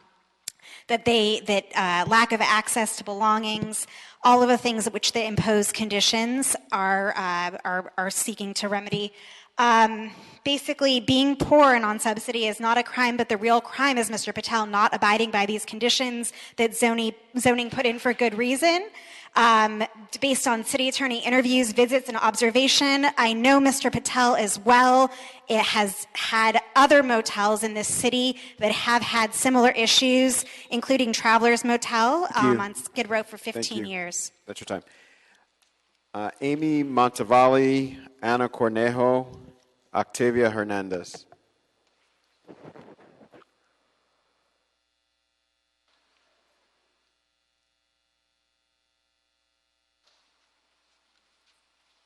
Good afternoon. My name is Ami Motavalli. I'm the director of the William Grant Still Arts Center. We serve hundreds of families. We serve children, adults, we have classes, we have exhibitions, and people tell me that they are afraid. Every single thing that you've heard, I've seen, and I've probably seen it times 20. And I believe that the appeal should be denied, absolutely. But what I ask you is not only deny the appeal, but when this property is no longer there, and I'm very optimistic, please be conscious of who comes into our community. We need services. We do not need anyone who's going to treat people who are homeless and in desperate conditions the way that they're treated when they stayed there. People come and show us their bedbug bites. They tell us about the violence and incidents that they experienced there. People who are homeless, who've lost their place to live. So So please be conscious and understand that our community is in dire need of services. Hi, good afternoon. My name is Ana Cornejo, and I work at the William Grant Still Art Center. During the 5 years that I've been there, I've seen an increase of prostitution, the drug use, from syringes being on the floor from where our center is and where kids come to take classes with us. We also have families who have come in to complain about the motel, about how filthy it is. About 2 weeks ago, we had a family who came from out of state asking for help because they had vouchers to stay there. And the five children that were with the lady that came had bed bug bites all over them. So definitely we want for you guys to take into consideration that we do want the safety of our community, and we want children to continue to come to our center without having to deal with the motel. Sí, buenas tardes, señores. Sí, buenas tardes, señores. Me dirijo a ustedes con todo respeto que se merecen. Good afternoon to everyone. I respectfully am here to address the following. Me gustaría que me den un poquito más de tiempo, ya que por mi dificultad del inglés. I would request a little bit more time due to the fact that I have difficulty in speaking English. Ya que tengo mucha información ya que dar, porque yo vivo a la par del motel. I have a lot of information to provide since I live right next to the hotel. ¿Cómo se llama? El motel, yo como comunidad, ya que ustedes son para velar la comunidad, no para velar el bolsillo de la gente. As a community member, I know you guys are here to look out for the community, not for the pockets of the owners, of business owners. La verdad, yo pido que se cierre el motel. I am asking you to please close the motel. Por mis hijas, tengo 4 hijas que la verdad no es favorable que vea, hay relaciones sexuales vía pública. I have 4 daughters, and it's not right what they have to experience. They actually see people having sex right on the public street. Ventas de drogas. Sales of narcotics. Y es mentira, no hay ningún guardia en ese motel. Yo llevo 6 años al lado del motel, no hay guardias. And it's a lie. There's no security guards at that motel. I've been living on the side of that hotel for the last 6 years, and I have not once seen a security guard in that area. Y también pido de que lo cierren porque hay un centro de arte, el Williams Center Arte, al lado, y muchos papás dicen no quieren ir porque tienen miedo lo que pasa ahí. I also request for you to please consider closing the motel because there's an art center, the Williams Art Center, very close by, and a lot of parents do not like to go nor take their children there due to the activities that take place at the motel. Thank you so much. A little more? No, yeah. Perdón, ya no. Thank you. We have Patel, Redden Kumar, Jasmine Emery, Eddie Gomez. Yes, sir. Hi, good afternoon. My name is Viren. I live Adam Gardening since May 2014. And we have a single family live in the motel. We have kids live there in motel. The old people live. We have handicapped people live. No any single drug dealer live in that property, not even prostitutes. That's all lie. And we have a security camera. We have security man too. But there is no problem right now in that property. That's all I want to say. Thank you. Thank you. I'm Jasmine Emery, and I've been living there since October of last year due to the fact that my mom is on SSI and disability, so I've been taking care of her. I haven't seen any type of drug use, nobody having sex outside. It'll usually be in the alley that's on the other side, and that has nothing to do with us. And if they want to fix the community, they should fix the people who live in the community, not the building. Thank you. Hello. Came to the Adams Garden like a year ago. I had lost my job, and I was lucky enough to befriend the manager, not the owner, but Haroon, the guy with the yellow shirt. And he gave me an opportunity to work there. And for one, I got to get this out the way. This guy gives a lot of people chances. There's a lot of homeless families that come, and sometimes they can't even pay, but he gives them weeks for free. I'm talking 2 weeks, and that's that's like a couple $1,000 that he just kind of never minds. But aside from that, I feel like when I came here right now, I had to choose a side. You know, I'm either with the hotel or I roll with the community. And I think there's a lack of communication. Drug use does happen. It's the neighborhood. I think the main problem is drugs and the people that sell them. I work there, and as far as security goes, I'm the security. I, with my own physical hands, have thrown people out. I don't have a guard card, but I care about my kids that live there. So I have no problem kicking somebody out. And I've done it plenty of times. Plenty of times. This whole side can vouch for me with my own hands, okay? Now, but they're right too. They're right, and we have to find a way, like in the middle. And I think that's what's not being done. They have every reason. I do see syringes in the street. That's very true. I know I'm going to run out of time, but just you have to make these people find a middle ground, you know, because they are right. There's crackheads everywhere. And they're not in the motel. I'll tell you right now. I invite you to come look at the footage. I invite you to come look at all the rooms.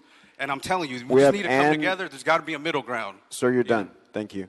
Ann Murphy, Lakita Artis, and Jordan, hold that one.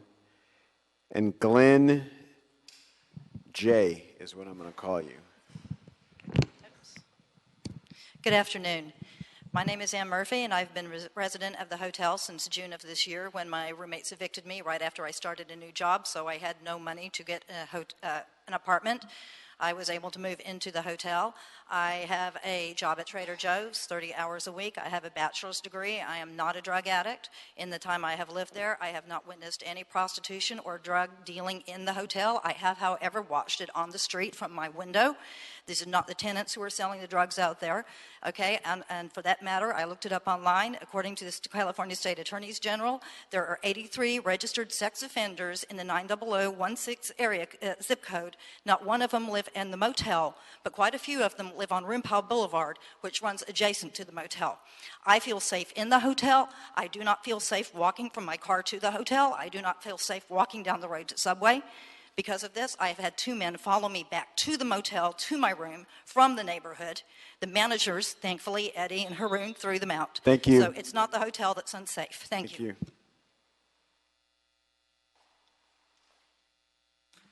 Hi, my name is Laquita Artis, and I've been a resident for just about a year after I lost my mother and my uncle. I have no family here, so I was basically homeless. I moved into the Adams Garden Inn because that place was the safest place that I could find and reasonable. Like I said, I am on disability, and as far as drugs and syringes, we do not have the drugs or syringes nowhere in or around that motel. And like they say, they need to take a look on the outside, but on the inside, it's perfectly clean and safe. Thank you. Hello. My apologies, sir. No problem. My name is Glenn Jagazinski. I live down the street, maybe 2 blocks from there. I bought my property for my kids, my family. I can't even have them come to my house. We can't allow a few people that really desperately need help to destroy the whole community. Please deny this, please. Please, please, please, please, please, please. Thank you. Keisha Davis.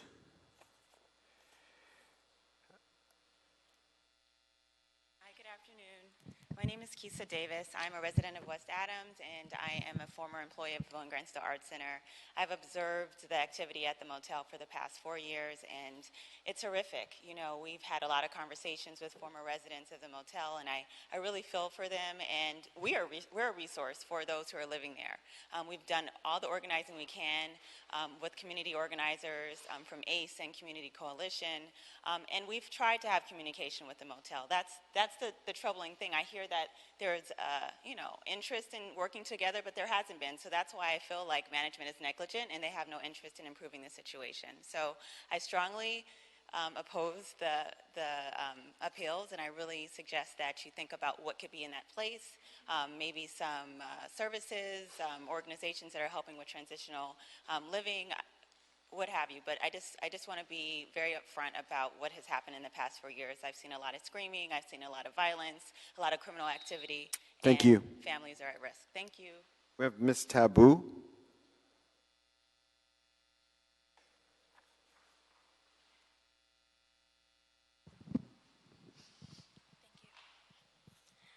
Hello, I am Emma Sarai Taboo, and I am 11 years old.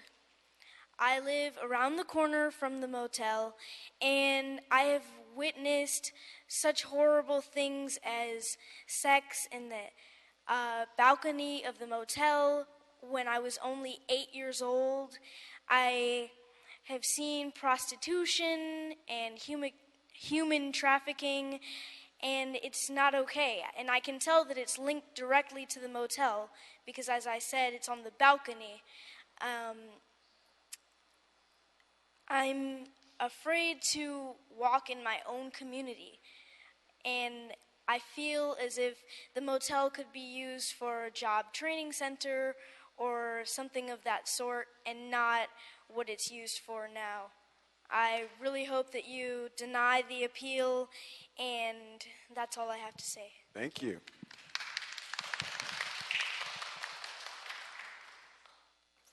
Alexandria Khan.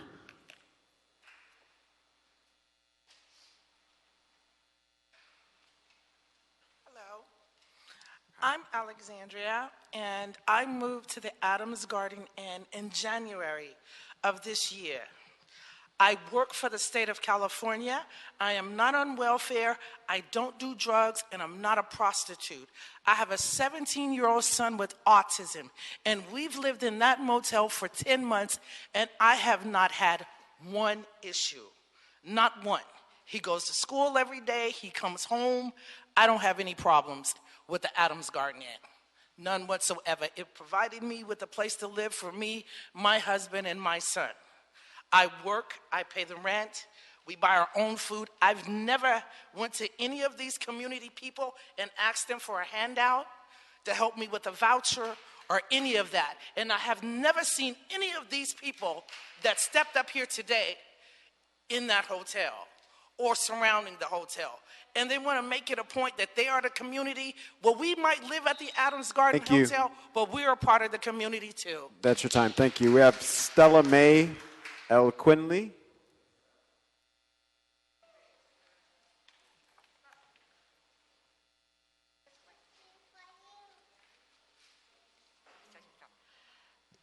Yes, my name is Stella L. Quinley. I've been a resident of the motel garden for a year. And if there's bed bugs in that place, you can check my baby. There is no bed bugs. I have no drugs in there. There's no prostitution, no nothing. I'm there because these people, the rent out here is $1,400 for one room. This man took us in when nobody else would. But for the bed bugs, you can check my daughter. She hasn't got a bite one on her, and I've been there a year. Thank you. Okay, come on, Sarah. Nantu Khan and Nicole Montemayor. Hi, my name is Nantu Khan. I lived there 10 months with my stepson and my wife. And there is no drugs and no prostitution in there. And we are healthy, fine. Thank you. Thank you. Hi, my name is Nicole Montemayor. I'm a homeowner on Longwood and Adams. I purchased the property about 3 months ago, and the problems in the neighborhood were apparent as soon as I had moved in. I drive between La Brea and Crenshaw and Adams daily, and I see the same core group of people who are a problem on my street in front of the motel. I don't know if they live in the motel. Clearly, these people don't feel that way, but the people that I've seen have been involved in prostitution, narcotics, assault, and are a general nuisance at all times of the day. It makes me really sad to see that the kids on my street are afraid to walk to their houses. They have to run to their house from their bus stops. And I work really closely with LAPD to give them extensive logs of criminal activity on my street and in the neighborhood. And I would like to give those logs as part of the case report today. So please deny the appeal. Thank you so much. So we have a representative from Council District 10.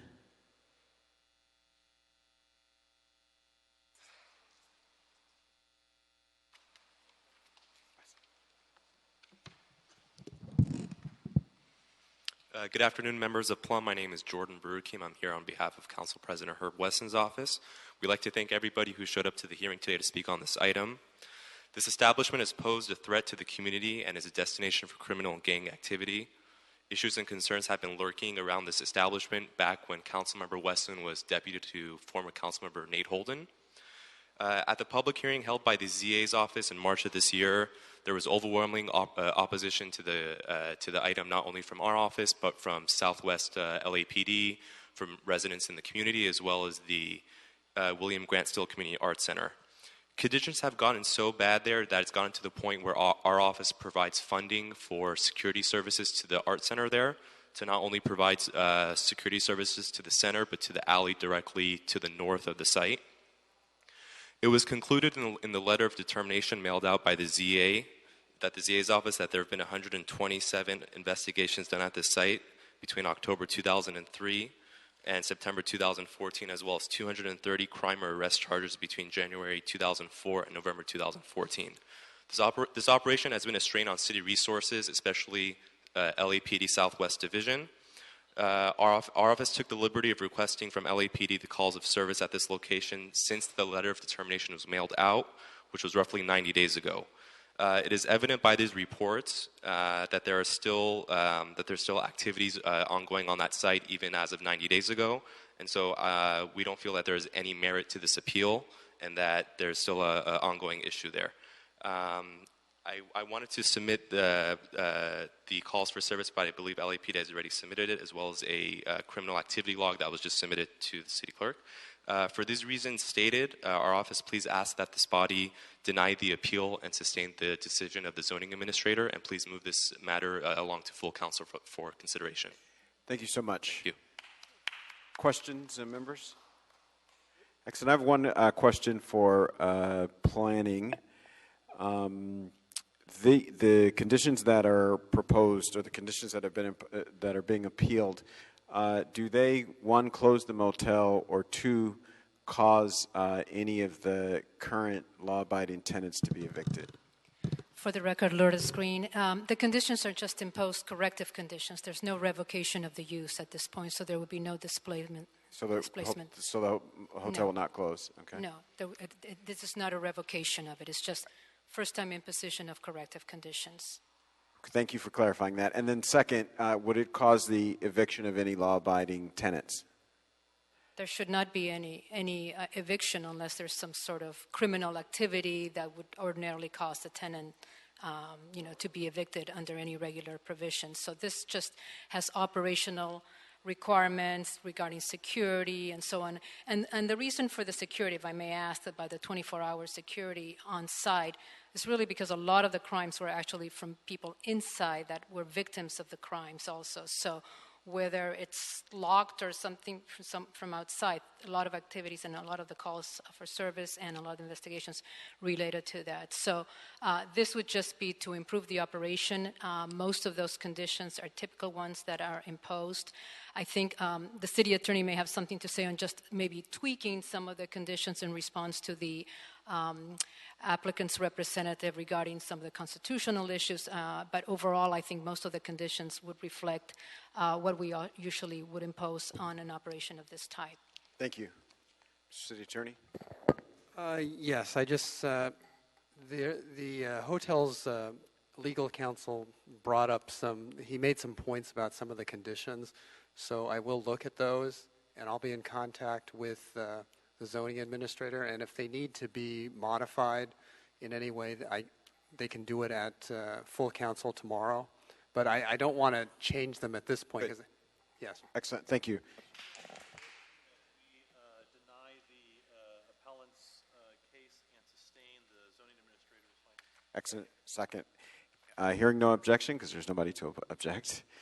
So ordered. Mr. Clerk, can you read item number 7 into the record? Thank everybody who came on both sides of this matter, and the folks from planning and CD10.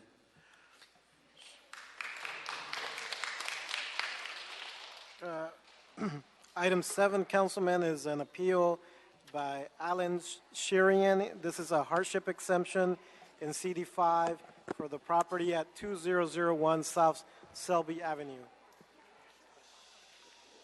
Yes, sir. My name is Hamid Omrani. I represent the owner, and I was expediter for a project to submit to West Los Angeles Department of Building and Safety. After many times asking a question regarding the ordinance, proposed ordinance, and talk with the staff and supervisor at the SLA, no one knows the exact time when it will be adopted. And then it was no sign there, no notice, nothing at all, no one knows there. So we knew that it will be finished by the end of the month. So at that time, by March 25th, I was there, many applicants, they were there to submit, so they couldn't give us the time for that day. The next day, March 26th, I was there and submitted the plan, and we paid the fee by 436. So after we prepared the plan, everything, so after a few weeks, we knew that we cannot apply for 20%. So that's the problem that we had regarding this project. So I asked, there is another reason by the owners, so please let us to apply for 20% bonus for mansionism for this project. Thank you. Hi, good afternoon. My name is Human Shirian. The reason I'm here today, me and my father have worked over 2 decades to finally be able to buy a house. We've worked very hard to buy this house. We bought it with a lot of hopes and dreams to be able to build a nice house for our family. This is not a house we're trying to buy and flip or make money on it. This is for us to live in. The only thing we're asking is to let us build according to our original plans that we worked so hard to get there. And the difference is pretty much from 3,400 square feet to 4,000 square feet, which gives us 1 extra bedroom. There's a family of 5, and if we're not allowed to build this amount of square footage, we're going to end up with 3 bedrooms with 5 people. So the reason we want to get this approved and go according to our original plans is because for 5 people and 4 bedrooms, and everything else would end up being smaller within the house, including the bathrooms, the closets, the laundry. Everything would end up being shrunk down. The plans were submitted on time after calling City Council several times. They said, you have till the end of the month. We thought we did. We submitted the plans, and we missed the ordinance. Now we find out that we missed the ordinance within a few hours, literally like 6 hours after it went into law. Again, I plead with you guys to let us build according to our original plans. We've waited so long to start building this house, and at this point, if this does not get approved, we would have to spend thousands of dollars coming up with new plans, new structural, and pay fees that we cannot simply afford to pay all over again to start from scratch. Thank you. Thank you. Excellent. Do we have representation from staff or Council District 5? Yes, sir. Thank you. Thank you.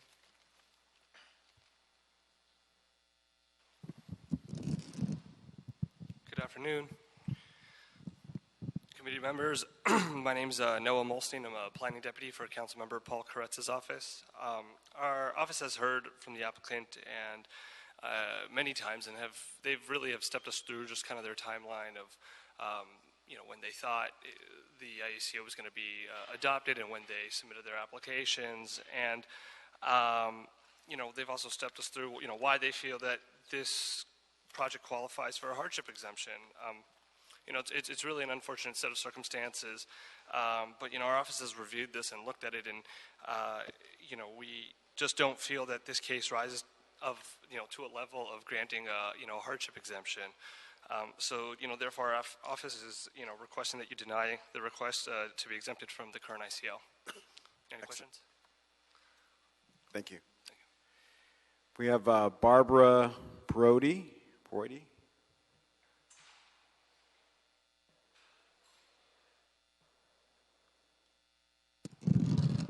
Thank you, Chairman. My name is Barbara Brody. I'm president of Westwood South of Santa Monica Boulevard Homeowners Association, the community in which this project is located. We are strongly opposed to the application for hardship approval. Our community was strongly in favor of the baseline mansionization ordinance as well as the ICO that is in place. Any buyer who did their due diligence in our community would have known that. It was clear. We had lawn signs. There were many notices. In addition, this property, with its potential 3,500 square foot house, is certainly large enough for, and it's not our decision, 3, 4, 5, 6 bedrooms, whatever, but the applicant's claim that we are forcing him to build 3 bedrooms for a family of 5 is not true. He can build whatever configuration he wishes within the law, which is for a 3,500 square foot property. This is a lot located directly across the street from our charter elementary school. It is a busy corner with much bicycle, pedestrian, and car traffic. Thank you. And access needs to be clear. Excellent. Is there a motion on this matter to sustain denial of the appeal?